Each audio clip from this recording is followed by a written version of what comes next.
So hello students, welcome to Abhipedia. My name is Rishabh, ये faculty of English. उम्मीद करता हूँ आप सभी लोग अच्छे होंगे, स्वस्थ होंगे एंड अच्छे से अपने एग्ज़ाम के लिए तैयारी कर रहे होंगे, राइट। और काफ़ी सारे एग्ज़ाम्स अभी आने वाले हैं, ठीक है।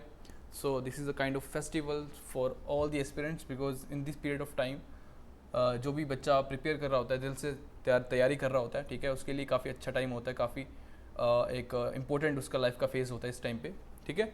तो अच्छे से तैयारी करिए सो दैट इस साल एटलीस्ट आप एक अच्छी सी जॉब सिक्योर कर पाएँ और अपने फैमिली मेम्बर्स को भी वो चीज़ें दे पाएँ जो कि वो डिज़र्व करते हैं, राइट। तो चलें फिर स्टार्ट करते हैं हमारा ये आज का session. Okay, so before starting the session थोड़ी सी इन्फॉर्मेशन आपको मैं ये देना चाहूँगा that Abhipedia is providing full fledged course for all the SSC examinations, ठीक है। स्पेशली सीजीएल की उसको मद्देनज़र रखते हुए कोर्स तैयार करा गया है जिसमें कि you will gate video lectures, ठीक है, पीडीएफ्स आपको मिल जाएंगे स्टडी मटेरियल के लिए एंड अलॉन्ग विद दैट आपको टेस्ट सीरीज जो कि काफ़ी इंपॉर्टेंट रोल प्ले करती हैं किसी भी एग्जामिनेशन में, राइट। तो वो भी आपको इसी में इंक्लूडेड रहेंगी and along with that you will get current affairs. Okay, so इस पर्टिकुलर बैच या कोर्स में यू विल गेट एवरीथिंग जो कि आपके एग्जाम के लिए इंपॉर्टेंट और रेलिवेंट है, ठीक है। और साथ ही साथ आप हमारे व्हाट्सएप ग्रुप को भी ज्वाइन कर सकते हैं जिसमें कि you can ask your doubts, your queries or whatsoever you want to the relevant to your examination, right. So whosoever is interested you will get the link in the bio and you can join it. Okay, चलें फिर class को start करें। Okay, अब इस जो series का main purpose तो ये है, तो चलो आंसर यहाँ पे आपको लिखा हुआ मिल रहा है क्योंकि यहाँ पे आपको बताना है कि सारे के सारे जो भी आप क्वेश्चंस के ऑप्शंस भी देखोगे, मैं आपसे उम्मीद कर रहा हूँ कि आप उसका जो आंसर है वो तो बताएंगे ही बताएंगे, but along with that you will also tell me other important synonyms of that particular word, और जो भी ऑप्शंस में आपको वर्ड्स दिखते हैं उनके भी आप प्रॉपर वहाँ पे वर्ड्स बताएंगे, उनके सिनोनिम्स बताएंगे, ठीक है। इसी तरीके से आप अपनी वोकैब को इम्प्रूव कर पाएंगे, otherwise will take a lot of time जो कि आपके पास राइट नाउ नहीं है। ओके, चलिए फिर। So the first question is imprudent. Imprudent क्या होता है इसका मतलब? इंपॉर्टेंट होता है इमीडिएट, केयरलेस या प्रिंसिपल। अब देखो यहां पे आपको सिनोनिम्स बताने हैं, ठीक है। इम्प्रूडेंट और इसका मतलब होता है, वैसे तो एक होता है इम्प्रूडेंट, एक होता है इम्प्यूडेंट।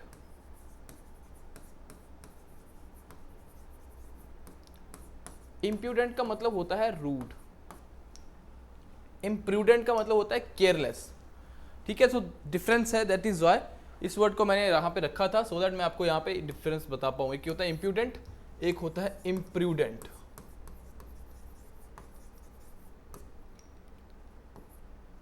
ठीक है। इसका मतलब होता है केयरलेस, राइट। बाकी कोई ऐसा इंपॉर्टेंट वर्ड इसमें है नहीं। ओके, चलिए नेक्स्ट क्वेश्चन पे। Next word is inadvertent. Inadvertent का मीनिंग क्या होता है? अनडिस्टर्ब्ड होता है, इग्नोरेंट होता है, अनएक्सपेक्टेड या फिर अनइंटेंशनल। देखिए एडवर्टेंट का मतलब होता है, एडवर्टेंट का मतलब होता है आपका जो इंसान काफी ज्यादा इंटेंशनल होता है, ठीक है। कोई जब कोई चीज करता है, कुछ भी काम करता है with the intention of doing the same thing, right, so उसको बोलेंगे एडवर्टेंट, ठीक है। He did that thing advertently, it means intentionally, ठीक है। एडवर्टेंट का मतलब होता है इंटेंशनल, राइट। और इन इसके आगे लगा दिया, इन का वैसे रूट वर्ड में मतलब ही होता है नो, इसका रूट वर्ड में मीनिंग होता है नो। तो इन एडवर्टेंट जब लग गया इन हो गया तो उसका मतलब दैट इज अनइंटेंशनल, राइट। सो याद रखिएगा एडवर्टेंट का मतलब होता है इंटेंशनल और इन एडवर्टेंट का मतलब होता है unintentional. Is that clear? Okay, बाकी सिंपल वर्ड्स है। नेक्स्ट देखिए, जेनिथ। ये आपको मैं लास्ट लेक्चर में भी करवा के गया था और काफी इंपॉर्टेंट वर्ड है। पिनेकल, रियलिटी, होप या फिर आइडियल। सो जेनिथ के हमने सिनोनिम्स पढ़े थे। जेनिथ का मतलब होता है पीक, ठीक है, टॉप या फिर समिट, ठीक है, या फिर पिनेकल, इसके इंटोनिम होता है, काफी ज्यादा इंपॉर्टेंट वर्ड है, दैट इज नादिर। नादिर का मतलब होता है जो बिल्कुल डेप्थलेस पॉइंट है, बिल्कुल है ना, पतन का जो बिल्कुल शून्य पॉइंट, बिल्कुल नीचे वाला, ठीक है, lowest point you can say, Nadir, right. So the right answer would be option A, pinnacle, ठीक है ना। नेक्स्ट क्वेश्चन देखिए, कॉर्डियल, काफी अच्छा वर्ड है ये, ठीक है। कॉर्डियल का मतलब क्या होता है?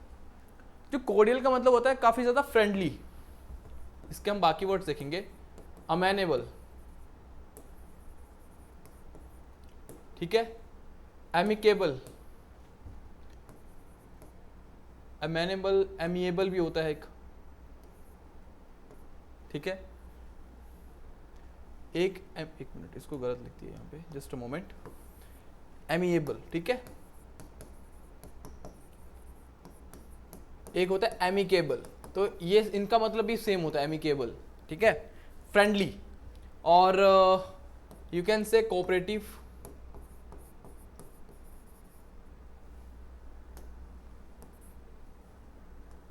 कोऑपरेटिव,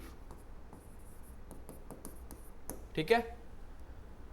और कई बार इसको जिंदा दिल इंसान भी बोलते हैं, कॉर्डियल, काफी ज्यादा लाइवली, ठीक है ना, इसको भी याद रखेंगे, लाइवली भी इसको बोलते हैं कई बार, काफी ज्यादा जोली पर्सन, काफी ज्यादा खुश मिजाज, है ना, ओके। और कई बार इसको हम खुशी से रिलेटेड भी बोल देते हैं, हैप्पी, ठीक है, जो लोग खुश होते हैं अंदर से वो सबसे मिलजुल के रहते हैं, राइट। और एंटागनिस्टिक का मतलब होता है, एंटागनिस्टिक, इसको बोलते हैं एंगर, एंग्री, ठीक है, एंटी है उसका, एंटागनिस्टिक मतलब एंग्री, ठीक है। या फिर यू कैन ऑल्सो आस्क से कि जिसको एंटागनिस्टिक को केवल आप इसको इस सेंस में बोलते हो कि विरोधी, ठीक है, एंटागनिस्टिक को तो प्रतिद्वंदी या विरोधी या ओपोनेंट, ठीक है। वैसे तो इसको गुस्से के सेंस में बोलते हैं angry, anger, antagonistic, okay. Unfriendly, gregarious, okay. अब देखो ग्रीगेरियस का मतलब क्या होता है। ग्री जो रूट वर्ड है, ग्री का रूट वर्ड में मीनिंग होता है ग्रुप, तो ये वो लोग हैं ग्रीगेरियस, ठीक है। ग्रीगेरियस का मतलब जो ग्रुप में रहना पसंद करते हैं उसको बोलते हैं ग्रीगेरियस, राइट। ऑप्शन सी इसलिए इसका सही आंसर हो जाएगा, बिकॉज जो ग्रुप में रहना पसंद करते हैं वो थोड़े से खुश मिजाज, थोड़े से you can say friendly nature के होते हैं, दैट इज वाई वो ग्रुप में रह पाते हैं, ठीक है। एक आपको होमवर्क दे रहा हूं, एग्रेजियस, ग्रीगेरियस छोड़ो, ओके,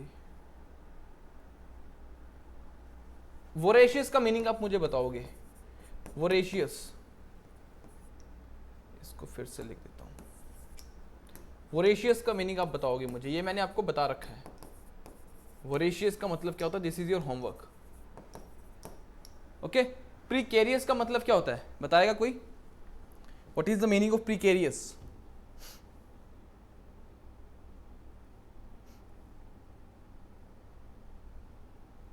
प्रीकेरियस का मतलब होता है जोखिम भरा, ठीक है। प्रीकेरियस मतलब डेंजरस,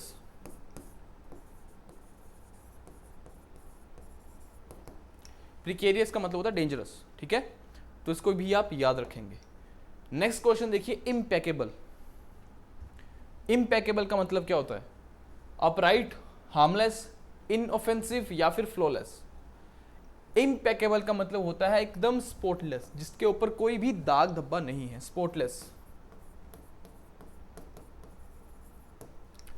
या फिर जैसे फ्लो, फ्लो होता है गलती, फ्लो का मतलब होता है मिस्टेक, ठीक है। तो फ्लोलेस का मतलब हो गया विदाउट एनी मिस्टेक, ठीक है। फ्लोलेस का मतलब हो गया without any mistake, without any mistake, ठीक है।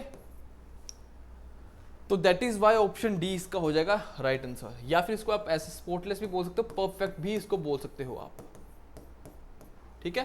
परफेक्ट, स्पॉटलेस, फ्लोलेस या फिर इम्पेकेबल ब्यूटी, एकदम फ्लोलेस ब्यूटी है, राइट, है ना।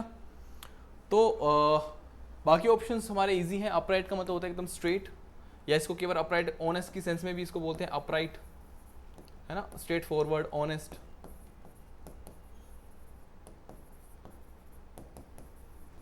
ठीक है, याद रखिएगा, स्ट्रेट फॉरवर्ड, ऑनेस्ट की सेंस में भी इसको बोलते हैं, ओके इसके लिए काफ़ी अच्छा एक ईडियम भी होता है, दैट इज अबव बोर्ड। इसका मतलब भी होता है straight forward, honest, right. Next question पे देख चलते हैं। Question number 6, diligent.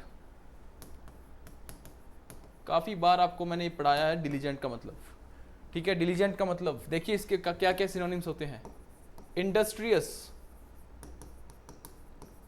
ठीक है, लेबोरियस, असीडुअस, आर्डुअस, एक मिनट,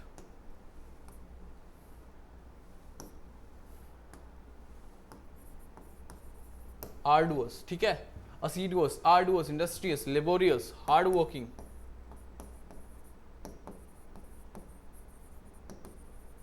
काफी अच्छा वर्ड है टॉयलसम, ठीक है, तो बोलते हैं ना एकदम तेल निकालने वाली मेहनत, एकदम ठीक है, जी जान लगा के काम करना, टॉयलसम, राइट। सो ये सारे के सारे सिनोनिम्स किसके हैं? डिलीजेंट के, हार्ड वर्किंग के। याद रखेंगे इसको। इनको याद करने का तरीका भी मैं आपको बता चुका हूँ। डिलीजेंट मतलब ऐसे याद कर सकते हो इसको आप, the person who are working in Delhi they are quite hard working, right, because वहाँ पे आप देखते हो, ठीक है, people are working around 11 to 12 a day, right. Bombay चले जाओ, वहाँ पे भी लोग काफ़ी मेहनती हैं। So diligent means hard working, assiduous, arduous, industrious, laborious, ठीक है, toilsome, all these are the synonyms of this word that is diligent. Okay, अब यहाँ पे कौन सा वर्ड हमारे पास में? Hard working. So directly option A is going to be the right answer, ठीक है। कंसीटेड का मतलब क्या होता है? कंसीटेड, कंसीटेड का मतलब होता है वैन या वैनिटी, घमंडी, या इसको वेन बोलो आप, ठीक है, वेन, घमंडी, ठीक है। या फिर इसको बोल सकते हो स्टिफ नेक, स्टिफ नेकेड, STIFFNEC, अकड़ू जैसे, ठीक है ना, एकदम गर्दन पूरी तन के रखता है, that person is kind of घमंडी, ठीक है। इसके लिए काफ़ी अच्छा वर्ड है एक, वैनिटी हो गया, स्टिफ नेक्ड हो गया, सलन, सलन काफ़ी अच्छा वर्ड है इसके लिए, ठीक है, घमंडी। तो इस सारे के सारे इसके हैं सिनोनिम्स, इनको आप अच्छे से याद कर लेंगे, राइट, और एक जगह अपनी नोटबुक में इसको मेंटेन करेंगे तो ज़्यादा बेटर होगा आपके लिए। ओके, नेक्स्ट क्वेश्चन देखिए, infirm, question number 7, infirm. Options are nervous, weak, unsteady या फिर टिमिड। इनफर्म, देखो फर्म का मतलब क्या होता है, बताएगा कोई? What's the meaning of firm? Firm का मतलब होता है काफ़ी ज़्यादा एकदम स्टेडी, या फिर आप बोल सकते हो यू कैन से काफ़ी ज़्यादा स्ट्रॉन्ग, राइट। इनफर्म का मतलब होगा जो थोड़ा सा वीक होगा, infirm means weak, okay. Nervous नहीं होगा, वीक, ठीक है, तो that is called infirm. Unsteady, unsteady नहीं बोलोगे आप, ठीक है, अनस्टेडी का मतलब है कि थोड़ा सा बैलेंस नहीं है, बट यहाँ पे कमजोर है वो। एक बैलेंस नहीं होना और कमजोर होना फर्क है दोनों में, ठीक है। अगर वीक ऑप्शन में नहीं होता then you could mark option C as an answer, right, but यहाँ पे हमारे पास में क्लियर कट ऑप्शन ऐसा गिवन है जिसको कि आप क्लियरली बता सकते हो कि इसका राइट आंसर होगा, ओके। और टिमिड का मतलब क्या होता है? टिमिड का मतलब होता है, जैसे इसको नर्वस बोल सकते हो आप, डरा हुआ, ठीक है, टिमिड मीन्स डरा हुआ, ओके, याद रखेंगे इसको। नेक्स्ट क्वेश्चन पे चलते हैं, क्वेश्चन नंबर 8, पेंसिव। पेंसिव का मतलब, what's the meaning of pensive? Contemplative, precise, reluctant या फिर अनहैप्पी। देखो ऑप्शन सामने होने से फर्क नहीं पड़ेगा, जिस बच्चे को पता होगा वो इसके 4 आंसर और बताएगा, 4 ऑप्शंस ऐसे बच्चे 4 इसके और सिनोनिम्स बताएगा, सो दैट उसका भी कॉन्सेप्ट क्लियर होता रहे और साथ में उसकी रिवीजन होती रहे, ठीक है। तो ये मत सोचिए अगर आपको कंटेम्पलेटिव का मीनिंग ही नहीं पता तो ऑप्शन सामने रखने से कोई फायदा नहीं है। If you don't know the meaning of pensive and contemplative then you if you mark the answer right, ठीक है, वो तुक्के से अगर हो भी जाता है, so there is no benefit for you, because you will not be sure in your examination that what would be the right answer, what is going to be the, and you will not get that confidence to mark that particular answer in your examination. So better है आप अपने exam के लिए जो questions को आप तुक्के से ठीक करते हो ट्राई करिए उसका सॉल्यूशन देखने के बाद में, ठीक है, सो दैट वो चीज़ एटलीस्ट अगर एग्जाम में आप फेस करते हो तो उसको आप सही वहाँ पे मार्क कर पाओ, ठीक है। So now tell me what is the meaning of pensive. Pensive का मतलब होता है जो काफ़ी ज़्यादा डीप थिंकिंग, ठीक है, डीप थिंकिंग उसको बोलते हैं पेंसिव। और contemplative is going to be the synonym, इसका मतलब भी होता है सेम, डीप थिंकिंग, एकदम गहन चिंतन करना, जैसे आफ्टर गिविंग मॉक टेस्ट, ठीक है, आप एनालाइज करते हो, ठीक है, यू पॉन्डर, इसके लिए काफ़ी अच्छा वर्ड है, पॉन्डर भी कर सकते हो इसको, पॉन्डर, पॉन्डर मतलब डीप थिंकिंग, आप उसके ऊपर गहन चिंतन विचार करते हो, that is called deep thinking, pensive, ponder, ponderance, ठीक है, कंटेम्पलेटिव, ओके। रिलक्टेंट का मतलब होता है अनविलिंग,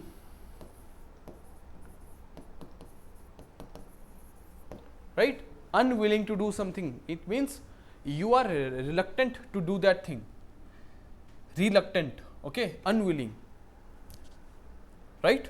next question देखते हैं, yearn, इसका मतलब बताएंगे क्या होता है।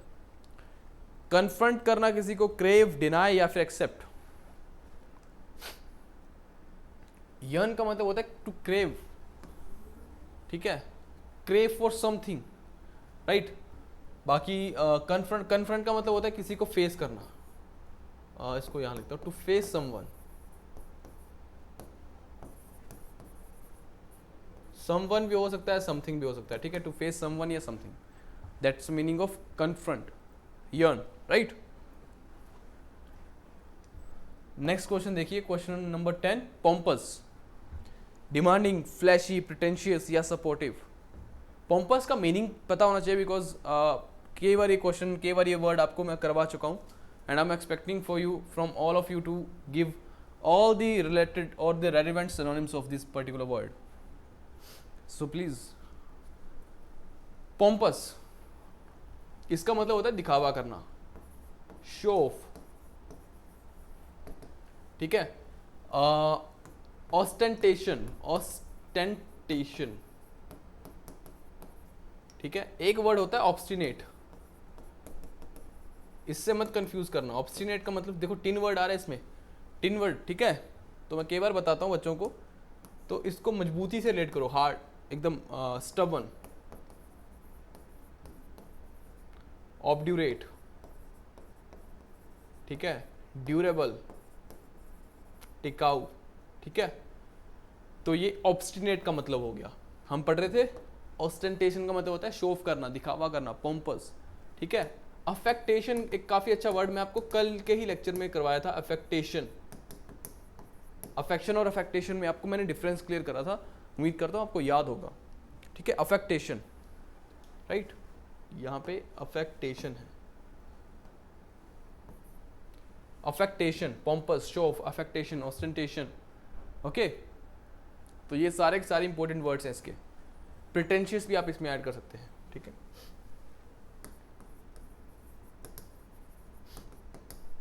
प्रिटेंशियस, प्रिटेंशियस का मतलब भी होगा यहाँ पे दिखावा करना, ओके। सो पोम्पस का मतलब हो जाएगा यहाँ पे ऑप्शंस के हिसाब से pretentious is going to be the right answer, ठीक है। तो ये सारे के सारे हमने वर्ड्स जो पढ़े हैं, ठीक है, उम्मीद करता हूँ आपको पसंद आएगा ये, और ऐसे ही और लेक्चर्स के लिए बने रहेंगे हमारे साथ में। एंड देखो, वोकैबुलरी को लॉन्ग टर्म तक या फिर एटलीस्ट टिल योर एग्जामिनेशन इसको अपने दिमाग में रखना, स्टोर करके, एंड रिकॉल कर पाना एग्जाम के टाइम पे is a different thing, okay. So ये जो दोनों चीज़ें आपके लिए काफ़ी इंपॉर्टेंट है, एंड इन दोनों चीज़ों पे मास्टरी अचीव करने के लिए you have to revise all these words on a daily basis, ठीक है। बार बार उनको अपनी आंखों के सामने लेके आना पड़ेगा, तब भी आप इनको एग्जाम में कॉन्फिडेंटली मार्क कर पाओगे आंसर सही, और रिकॉल कर पाओगे कि क्या इसका मीनिंग था, ठीक है। So please start revising all these words, ठीक है, on day to day basis, so that you will not get under confident in your examination, ठीक है, जिसकी वजह से क्वेश्चंस गलत होते हैं, राइट। और at least you will face at least 2 questions from synonyms, 2 questions from antonyms, और अगर आपके सिनोनिम पार्ट अच्छा है तो आप डेफिनेटली एंटोनिम भी कर लोगे, ठीक है, इसमें कोई डाउट ही नहीं है। सो आज के सेशन में इतना ही, मिलते हैं नेक्स्ट सेशन में, ठीक है। तब तक के लिए ध्यान रखिए और पढ़ाई करते रहिए। जो भी चीज़ें आपको बता रहा हूँ उनको थोड़ा सा समझिए, ठीक है। और देखो, revision is the only key. Ultimately you have to revise all the things जो भी आप पढ़ रहे हो। ऐसा नहीं है कि आपने कुछ पढ़ा लाइफ में, एक बार पढ़ लिया, उसको ज़िंदगी में वापस देखा ही नहीं, so you will not be able to recall that data in your examination. So better है जो पढ़ते हो थोड़ा पढ़िए, बट उसको रिवाइज करते रहिए time to time. That is the only key to clear any exam of your life, जो भी आप कॉम्पिटिटिव एग्ज़ाम दे रहे हो, ठीक है। डजेंट मैटर वो CGL है, डजेंट मैटर वो डिफेंस एग्जामिनेशन है, CDS है, FCAT है, be that UPSC examination. all the examinations require revision, all the subjects demand revision, ठीक है। and revision is the only key। आप कितना पढ़ते हो that is not important, आप कितना रिवाइज करते हो, कितना रिकॉल कर पाते हो, that is the matter of concern। Okay, तो चलिए फिर आज के सेशन को यहीं पे विराम लगाते हैं, मिलते हैं नेक्स्ट सेशन में। तब तक के लिए जय हिंद, जय भारत।